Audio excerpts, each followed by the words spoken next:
Hey, if you like YouTube, welcome back to another episode of Dead Man's Chest. Okay, as you can see, we've got the sand in the tank. I decided to use dried sand. Main reason for this was I just didn't want to use live sand because basically your dried sand is going to become live sand with the bacteria anyway. So it was just a cheaper option. And the only downside is obviously going to take your tank that little bit longer to cycle. However, I'm quite happy to wait and just use the dried sand instead. So that's what I've done. So just got it about an inch. I didn't want like a deep sand bed at all. It's just purely there just for decorative purposes.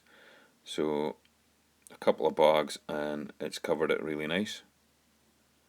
So really pleased with this.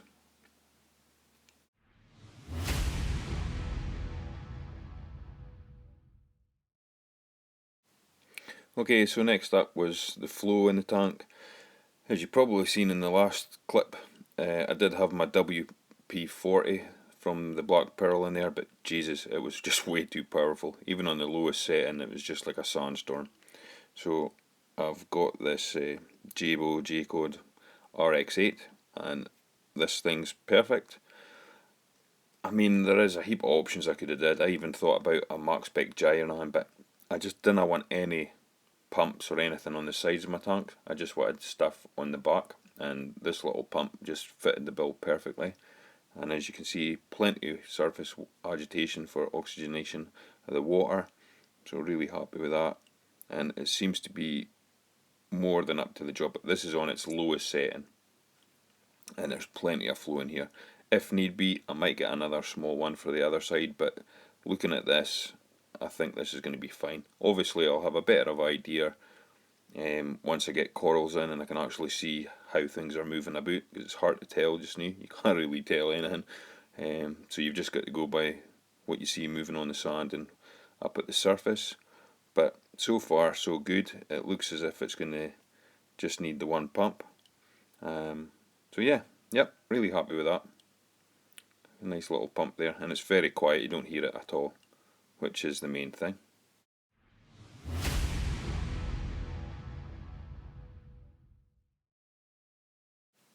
So next thing to tackle was the lights. The wife's delighted, she doesn't hate to stand on the stairs holding the blooming things up anymore. So really happy with this hanging kit. We had kind of a couple options with the hanging kit, and there's like a couple of different brackets, like a gooseneck and then like a bracket arm type thing, but me and the wife really didn't like the look of those, and we just thought they were quite ugly looking, whereas this we think looks really cool. Very minimalist, you hardly even notice it, and you can install direct to light in whatever way you want, and you can have it as high up as you want, as low down as you want. Yep, it's very cool, and it looks super clean, which I think if you've got your aquarium in your living room, you don't really want things to be distracting your eye, and I just think these are really cool. It's, from a distance, just like a couple of flying saucers lighting up the tank. You didn't even see the wire, you just think the lights are just floating there. I did my best to try and hide the cable, so we've got the cable actually going down the back of the stairs, so you didn't really see it. This one especially, you can't even see the cable there, which is pretty cool. Couldn't hide the other one as well, but I think it's still pretty clean looking.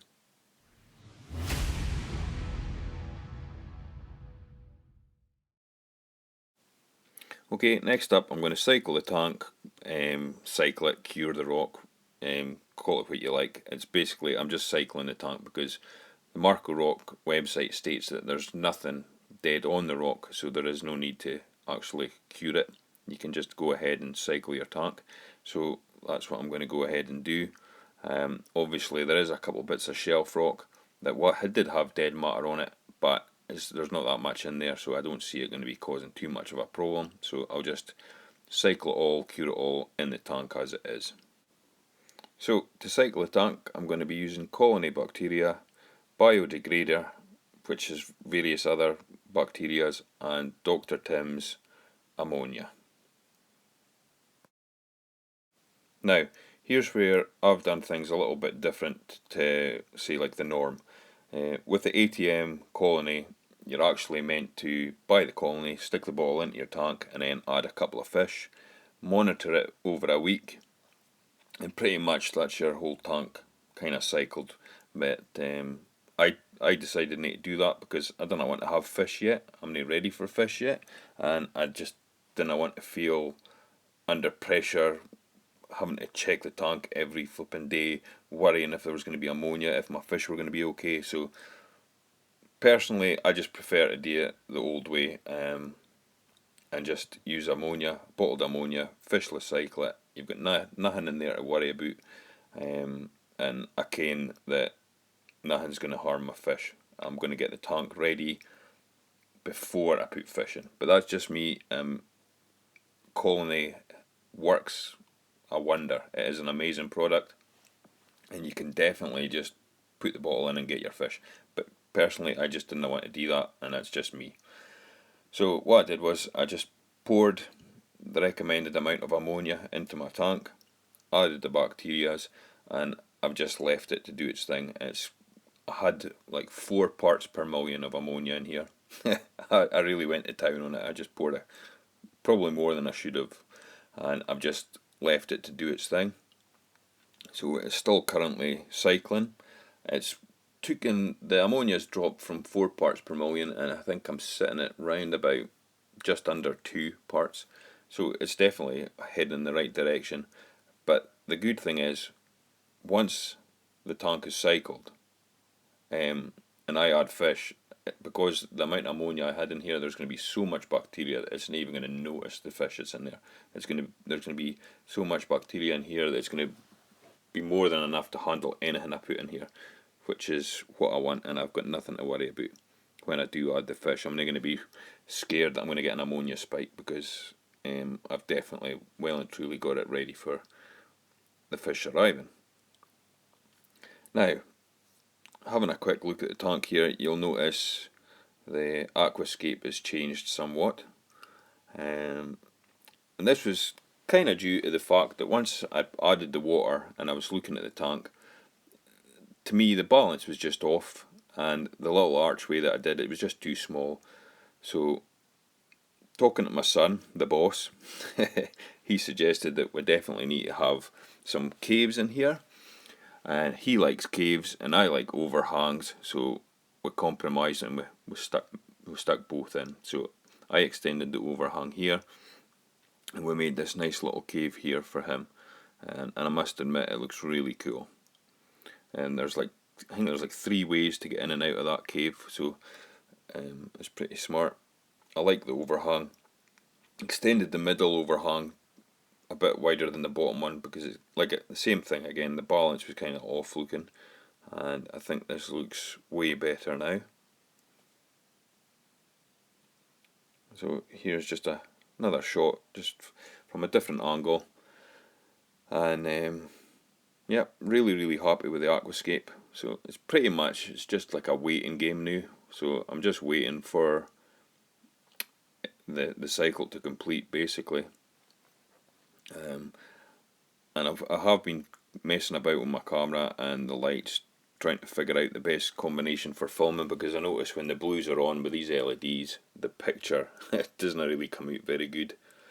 As I'll turn up the blues just now, and you'll be able to notice the picture kind of goes a wee bit tits up sort of thing. It still looks alright, but especially when you get close to it, the camera just captures all the flickers more than what's actually inside the tank. So for filming purposes, I'll stick to this whiter look. I think it definitely comes out on the camera better. But overall, I'm really happy with Aquascape now. That's it finished.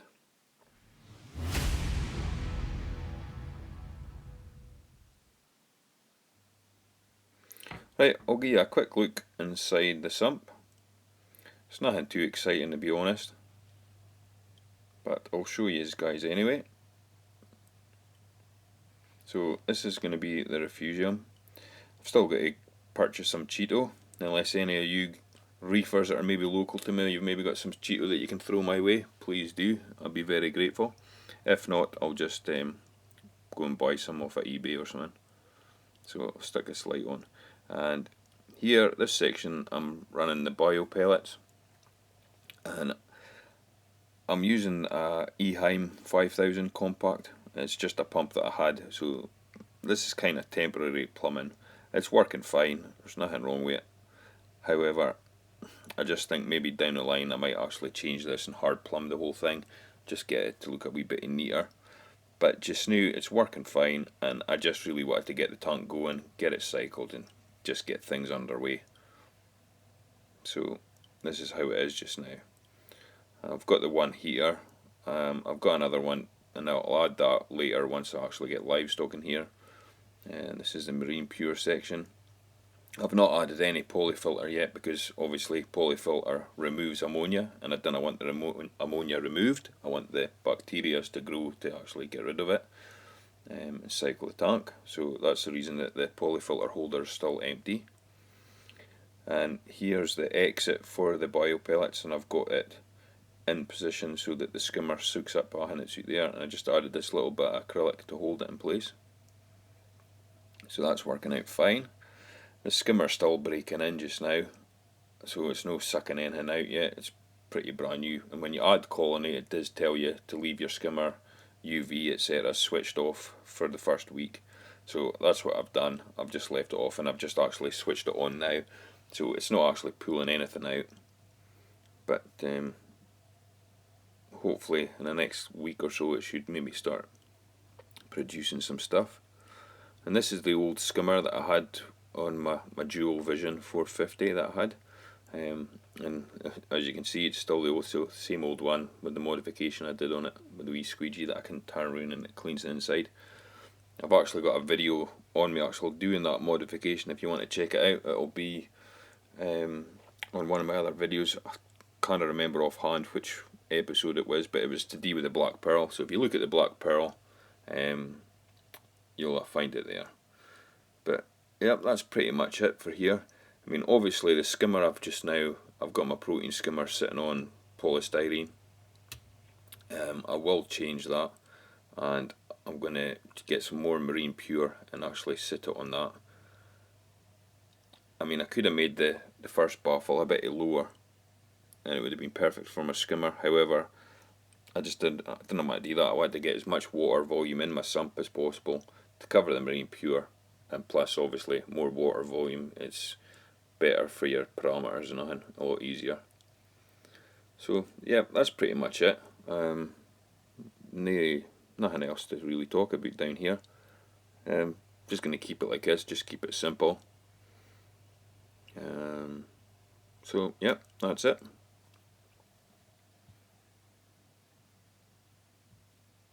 So don't think there's anything else to update really. It's just a waiting game. So just got to wait for the diatoms to kick in, which I'll be really pleased about, because then that'll be like the first signs of life in my tank. And then obviously I'll start buying some copepods and amphipods and stuff and get that in the tank, let them reproduce a bit, and then start getting this bad boy filled with livestock. So yep, that's pretty much it for this episode. So until next time, thank you for watching. Bye bye.